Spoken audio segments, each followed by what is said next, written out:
15 seconds. Guidance is internal. 12, 11, 10, 9. Ignition sequence start. 6, 5, 4, 3, 2, 1.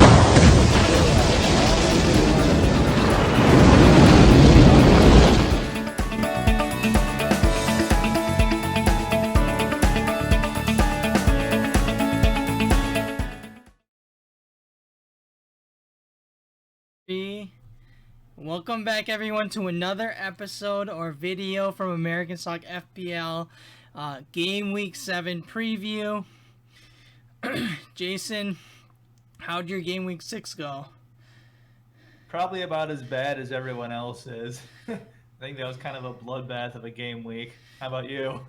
Pretty much the same. I was just on 49, so just shy of 50.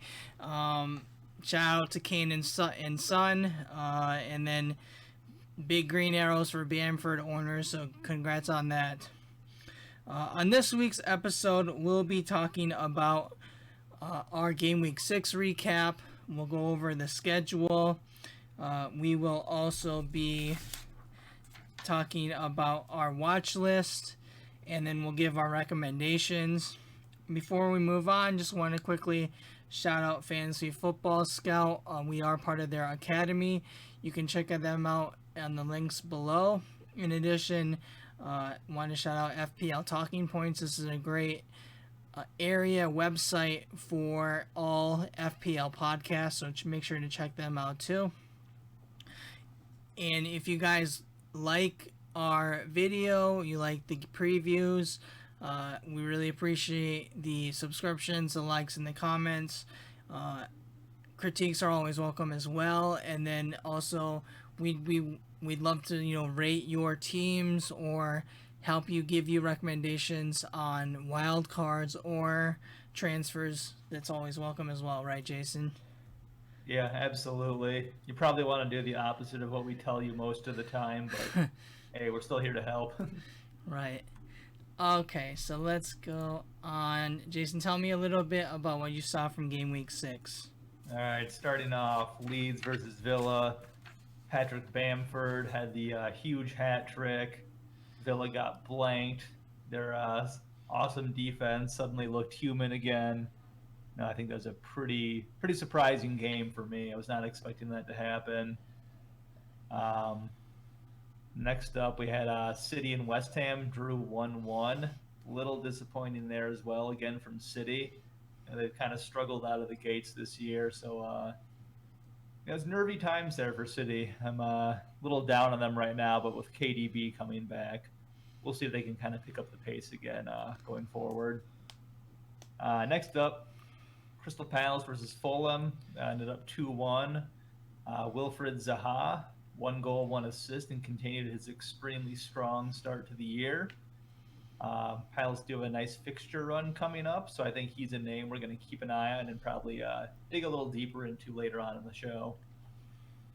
Next up, Man United versus Chelsea. 2 teams that had defenses that have been struggling a bit this season.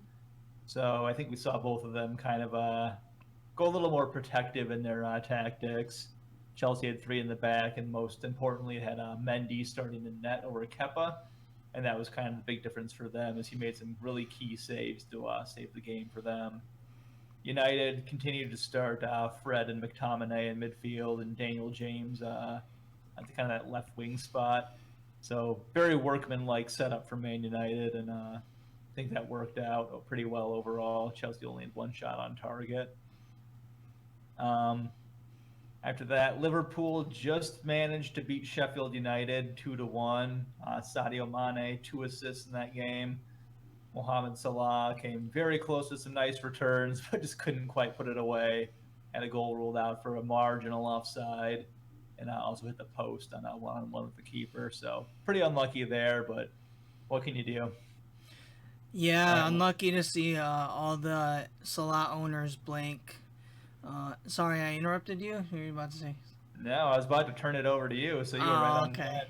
Yeah, really unfortunate.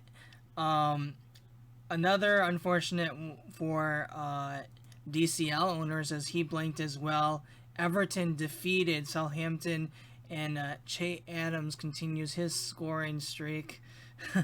And then Ings with some assists as well. So overall, Southampton attack looking good again. Wolves, Newcastle, pretty lackluster game, but Raul Jimenez, 2 shots in the box, 1 goal. Good on him. Players like Neto and Podence, pretty minimal chances and minimal chances created as well. Semedo, he had 2 crosses, so that was good to see. Kilman, an excellent budget or popular budget option.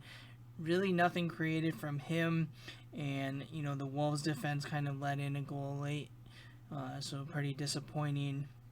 Newcastle ends. Kalen Wilson was pretty much lackluster as well. You could say the same about St. Maximin.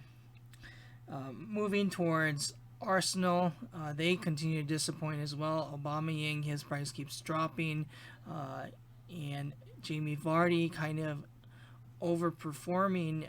Really, the Vardy party continues on. A great goal from him, a great vertical cross from Tielemans beating the defense, and Vardy getting the assist from Under, a new player for transfer in from Leicester. Also, Madison looked good in that game. 4 goals attempted. Eventually, I do expect Arsenal to get better form, and when that happens, obviously they've had a tough schedule that we all kind of knew about.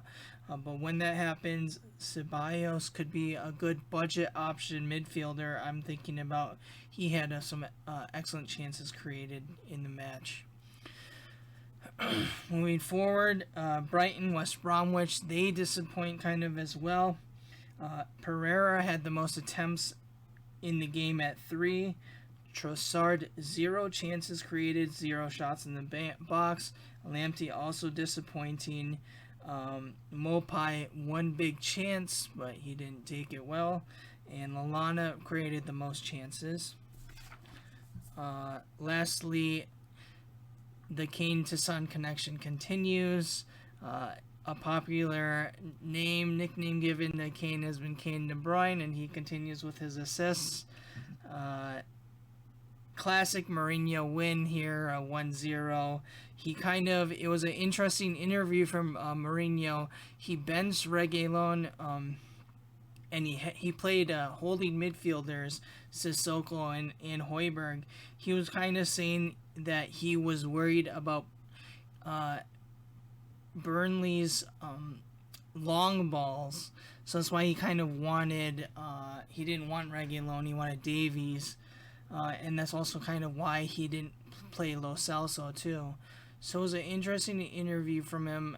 I wouldn't be surprised if we see rotation in that left back position, and if we see like teams like Burnley that are known for long ball, like heading goals, maybe Mourinho might play more holding midfielders. Just something to keep an eye on. Alright, moving to our squads. I kind of dropped red arrows, unfortunately. I'm currently at 146k. I'm pretty happy with that score, given this is only game week 6. Son to Kane, or Kane to Son, obviously big time, and then Antonio had a nice overhead goal. Unfortunately, he's been having some hamstring issues. He seems questionable for the next game week. Dallas clean sheet, Chilwell clean sheet. Walker Peters 5 on the bench, a little unfortunate. Jason, what do you think of? Well, first tell me what you think of this team, and then I'm going to show you.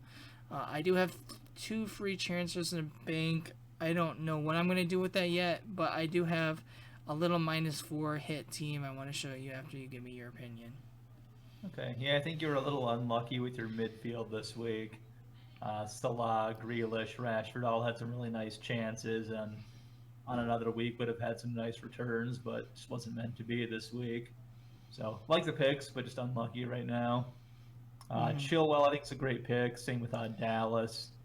They're delivering some nice returns right now, have a good team context, and have Chilwell in particular has some nice fixtures over these next few weeks.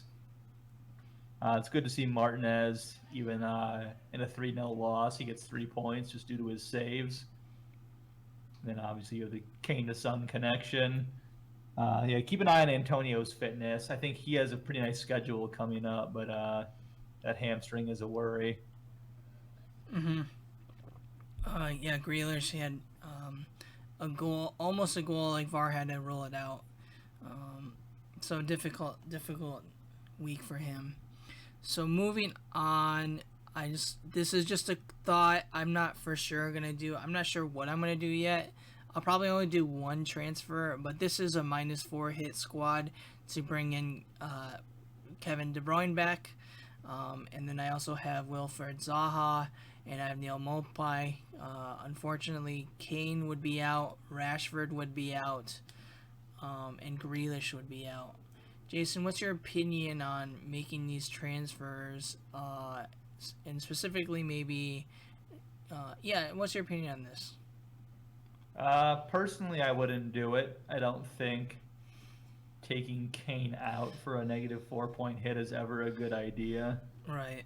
Especially, I know Maupay has had some pretty good underlying stats this year, but at the same time, I just don't know that he's good enough to fully deliver on a lot of those. So I'm kind of lukewarm on him. Grealish to Zaha, both great players. I think if you want to do that straight swap, I wouldn't complain about it. Then obviously getting De Bruyne in for Rashford. So I do like Rashford right now. He's playing with some pretty good form. I would personally want to see Kevin De Bruyne string together 1 or 2 starts before bringing him in. And keep in mind, he did just start in the midweek Champions League game. So rotation is possible for him, given he's just coming back from an injury.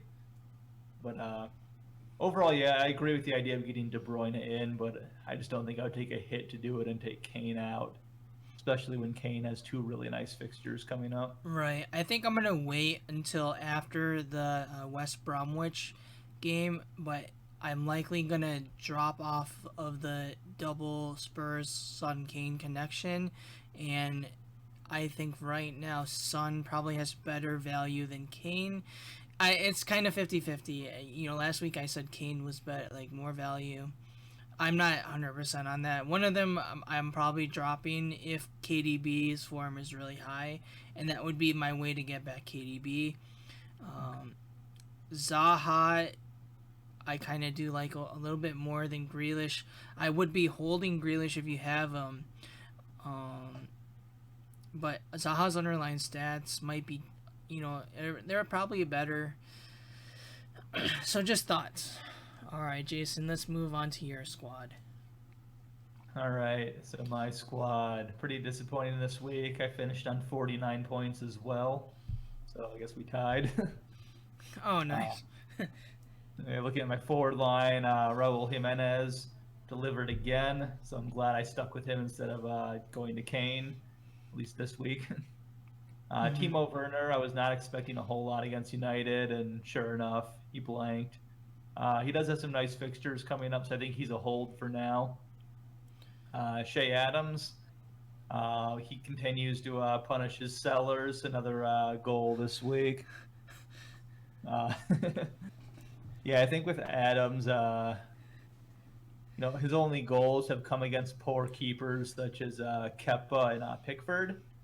And this week he gets to play against Emiliano Martinez. I think that'll be a pretty good test to see if he can actually finish against a decent defense and keeper. So I think he might be a hold for me for now just to see what happens. But I'm not opposed to upgrading him at the drop of a hat. Midfield, Souček continues to not deliver anything. West Ham have had some really tough fixtures. So I kind of feel like I need to keep holding him for now as their fixtures get a little bit better just to see what happens and if he can start delivering on some of that promise. James Rodriguez got injured again in the match and had to play through it because Everton used all their subs. So keep an eye on him before next week and make sure he's healthy enough to play. Salah, unfortunate. Son, I'm glad I transferred him in this last week. He delivered immediately for me, so I was very happy with that. Defense, pretty disappointing. Alexander-Arnold, another blank. Tariq Lamptey had a 1-pointer after a yellow card, and unlucky not to get an assist. His ball into the box took a double deflection before an own goal, so it canceled out the assist he could have gotten for that, unfortunately. Walker Peters on the bench was also very unfortunate. I think Southampton's really improved defensively. So even though I haven't really liked the double up of McCarthy and Walker Peters, I'm actually okay to keep it for now because they've improved enough to the point where it's not really worth a transfer to get either one of them out. As far as my transfers looking forward, I'm not really sure what I'm doing yet. I kind of want to get Harry Kane in, but I also am hesitant to transfer out either Werner or Jimenez. I'm not sure what to do there.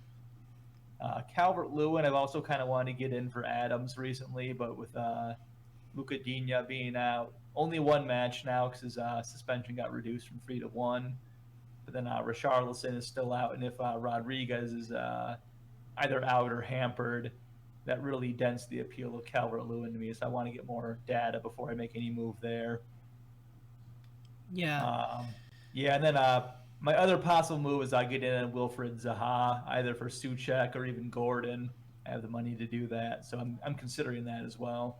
So what are your thoughts? So you had the money to make the Gordon to Zaha move? Yep. Do it. So the only problem then is I don't have the money to get Kane in for Jimenez or Werner if I do that.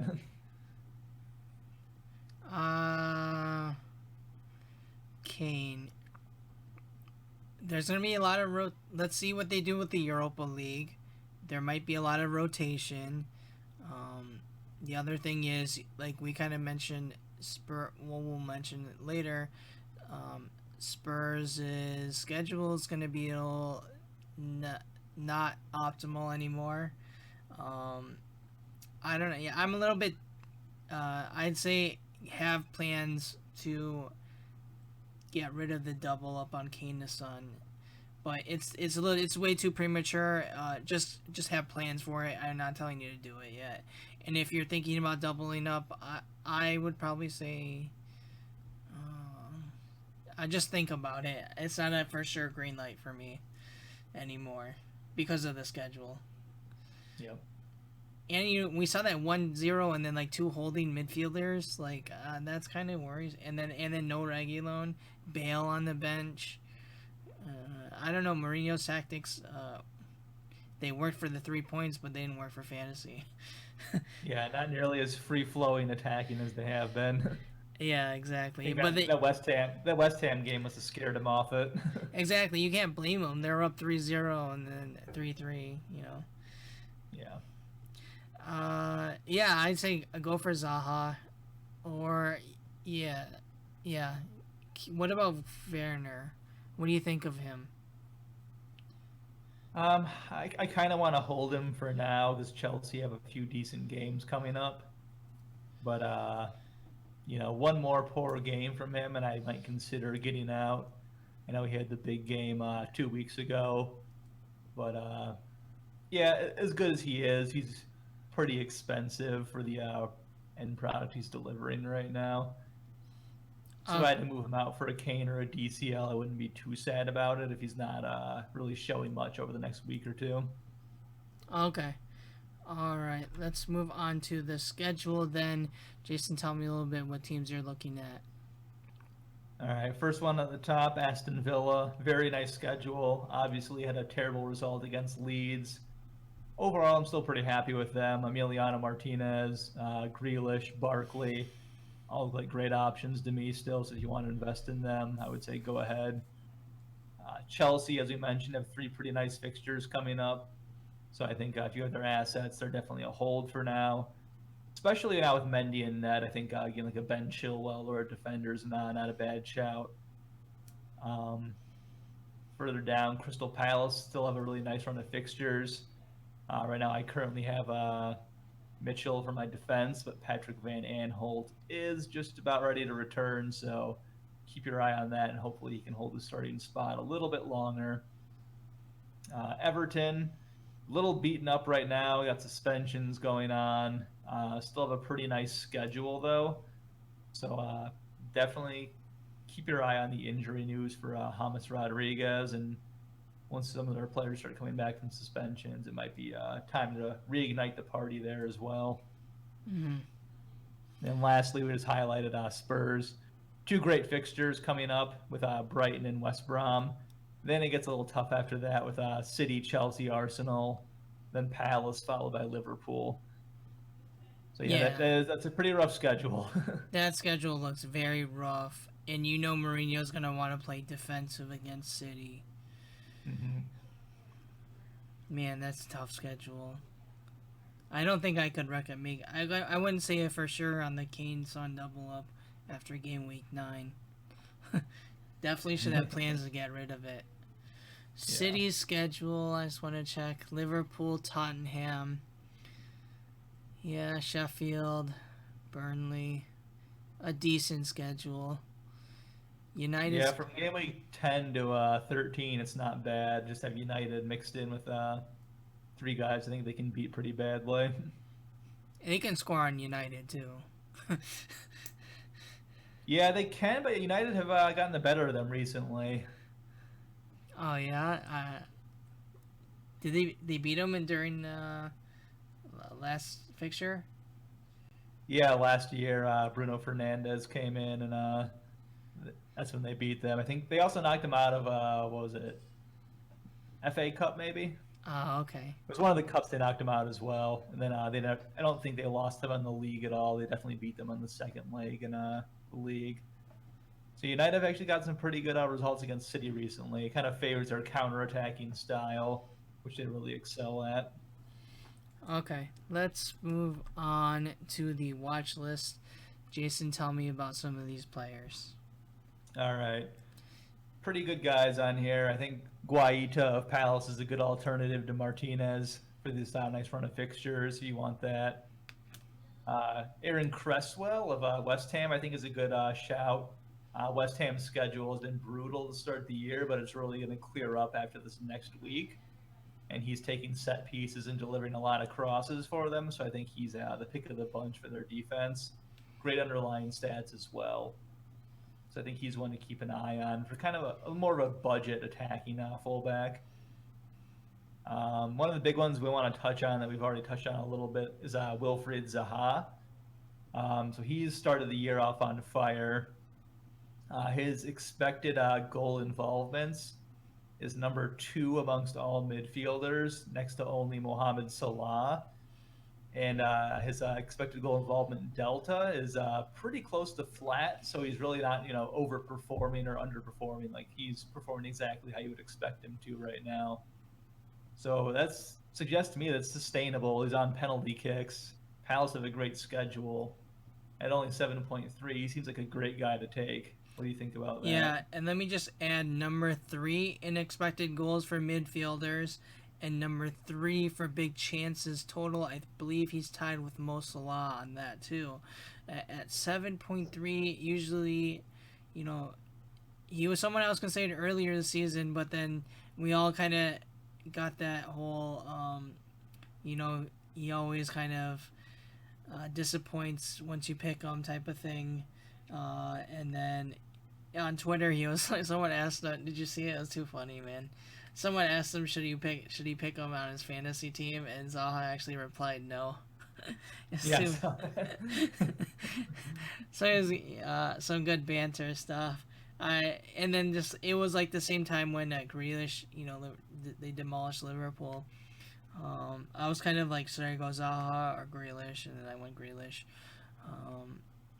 So yeah, I think Zaha looks good, and then you also have to take apart the schedule looks good, pretty good too. So why not take him? The only thing holding me back is getting burned in the past by him. Yeah. But if I can get over that, I think it's hard to argue against him right now, especially when I can straight swap, a Souček or a Gordon and get Zaha on my team. Okay. So another kind of talking point, we've been talked about before, but that whole near 6 point to 6.5 forward.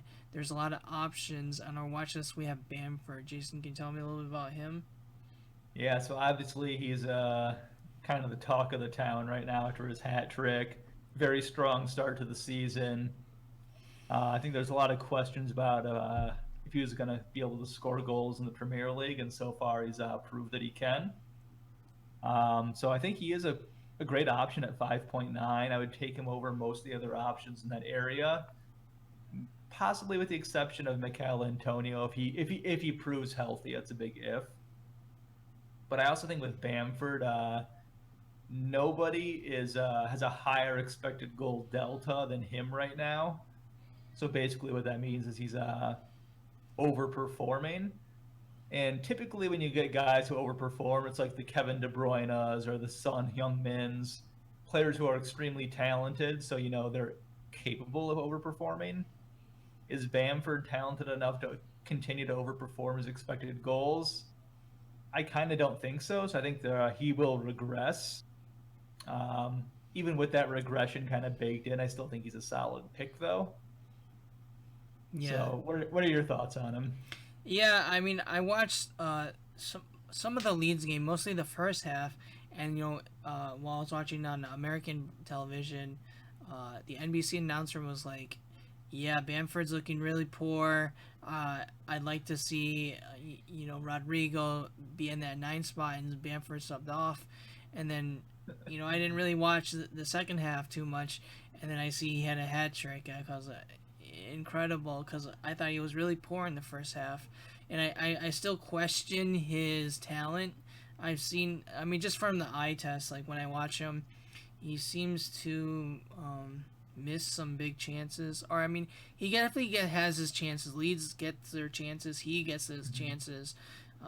He does miss chances, but when you look at the underlying stats and everything, he looks like a good player. Like you're saying, he's a little overperforming. I'm kind of to be determined on Bamford, but I will say, like kind of what you were saying, would I take him over Neil Mopai? Yes. Would I take him over Calum Wilson? What do you think? Yes or no on that? I would. You would. I think team context, I like Leeds attacking more than I like Newcastle attacking. Add to that, he's cheaper. For me, it's Bamford over Wilson. Yeah. And then would I take him over Mikel Antonio? No, I didn't. I chose Mikel Antonio. Obviously, there's some injury worries, and if he's ruled out and I have my 2 transfers available, I'll likely go to Bamford. So yeah, that's what I think of him. Looks like a pretty good option, and Leeds looks like a pretty good team. Yep. All right, Jason, tell me about your checklist. All right, 5 ways to get green arrows here in Game Week 7. Hopefully it goes better than Game Week 6, first of all. Number 1, I think at least for right now, Spurs attack does remain essential. But like we've mentioned earlier, keep an eye on those fixtures. Are going to get bad after these next 2 weeks. So kind of to your point, if you're not already invested in a double up, probably not the best idea to do that right now unless you really want these points over the next 2 weeks. Moving on for your captain choice. So initially, Mohamed Salah was easily going to be my choice. He got rested in the Champions League, just came on for a bit at the end. But then as he was entering the locker room, there was a camera that caught him limping pretty badly. So that was not what we want to see. So I have not seen any reports on his status yet, so just keep an eye on that going into the weekend. If it looks like he's all good to go and ready to play, I think he's still a great captain option. But that's definitely a big concern coming out of the midweek match. And to that point, if he's out or at least hobbled, Sadio Mane becomes a great option for those people who actually own him. And then further down the line, Kane and Son remain great options for the captaincy this week, going against Brighton. Number 3, I would say for now, I'm just going to keep an eye on KDB and City. and kind of assess afterwards. We know Aguero's out, Jesus is still out, Kevin De Bruyne just came back from injury. Phil Foden played most of the Champions League game, I believe, so there's a chance he gets rotated. He's a great budget option for City. Ferran Torres did start at the false 9 in Champions League, allowing Raheem Sterling to play on the wing, which he prefers. Sterling responded with a 1 goal and 1 assist. So if that's a formation they continue while the strikers are out, that could be very positive for Sterling's attacking returns. So like I said, it's a small sample size. I don't want to act on it at this point, so I'd rather just watch and see what happens. And then, if we see some positive trends with some of the stuff we're looking at, then maybe we can act on it. Number 4, I'm saying start your Wolves defenders this week. Playing against Crystal Palace, who don't attack a whole lot. Really, Zaha is their only big option I see that's going to challenge Wolves. So overall, I think Wolves will have a pretty nice run at Crystal Palace this weekend. Lastly, Chelsea's favorable fixture run begins right now. They have pretty nice fixtures for a little bit. I think if you're like me and you have Timo Werner, I'd probably hold for now. I don't know that I'd necessarily bring him in if you don't have him. Defensively, though, I kind of like, if you don't have Chilwell, I think he'd be a great option to bring in, or even Kurt Zouma, who has a great header potential off set pieces. With Mendy and net and playing 3 at the back, they look a lot more solid. So I think clean sheet potential is definitely way up on Chelsea, and with the favorable fixtures, it's a perfect storm right now. Right, is having Thiago Silva and Mendy, you can see the difference big time. One thing interesting just to note off topic is when they do have a lot of French players like Zuma, and then Thiago Silva can speak French as well, so they were actually speaking in French the first time they all started together, other than Chilwell. So that was pretty interesting to hear about. Yeah, that's funny. Personally, right now I have Kane as the captain. Obviously, I have to wait to see what's going on with the Europa League. I like the Mane shout a lot for captaincy this week. If Salah is injured and you got Mane,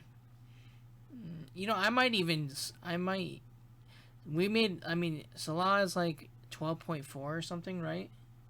Something like that. He's like expensive now. Yeah.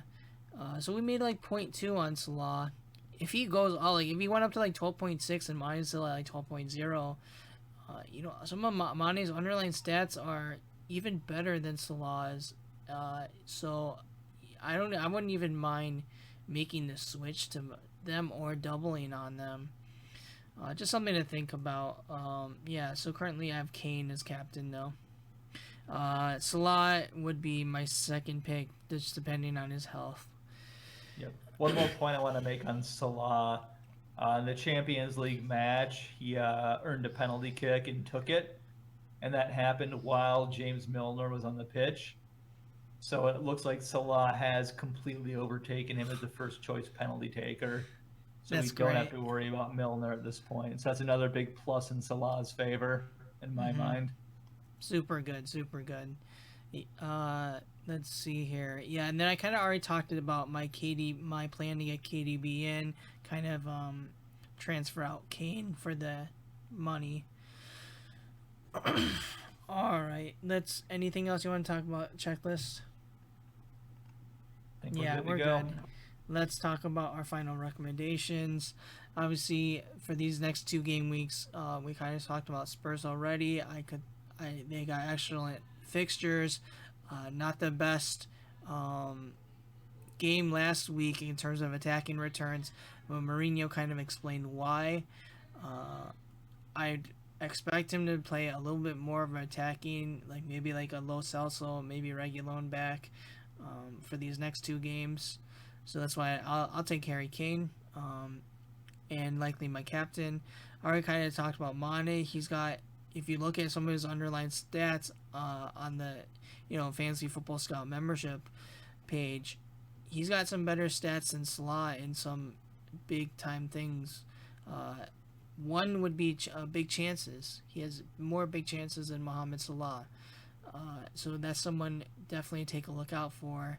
And then Zaha joins my recommended team. Last week I recommended Grealish. I still like him. I would hold him. But Zaha at that price point, I would just about take him over Grealish. When you look at, like we already kind of said, number 2 in goal involvement, number 3 in expected goals, number 3 in big chances, Wilfred Zaha. Grealish, number 3 in expected assists. He's top 8 in goal involvement, and he's number 5 in big chances. Jason, tell me a little bit about your recommendations. All right, so it starts off with Mohamed Salah. Obviously, I put this in before the injury news hit, or potential injury news. So if anything bad happens with that, I just take him out and put Sadio Mane in for my number 1 recommended asset. Moving on from that, Son Heung-min, my number 2 overall. Obviously they have 2 great fixtures coming up and 2 not so great ones, but I think just for those 2 alone, he makes my list just with the form he's been in. And number 3, I already touched on this earlier, but Chelsea's defense looks like they're going to go on a great run. And Ben Chilwell looks primed for some nice attacking returns, especially if he continues in that wing back spot as they play a back 3. So I think he makes my list as the number 3 overall. Yeah, all great choices, and all currently on my team as well. All right, I think that pretty much wraps it up for this week. Again, if you guys like the content, please give us a like, comment, subscribe. Look out for our UCL videos. Probably going to shoot sometime this weekend. And then obviously we'll continue to have our FPL content as well. Jason, any final words? Go out there and get some green arrows this week. Obviously, week 6 was tough for everybody. We got some red arrows. Not what we wanted, but it's a new week. Let's pick ourselves up, get back out there, and get some green arrows. Yes, of course. This channel's all about getting that green arrows. Let's get those green arrows together, win our local leagues. That's about it for now. Ciao for now, guys. Take care. All right, see ya.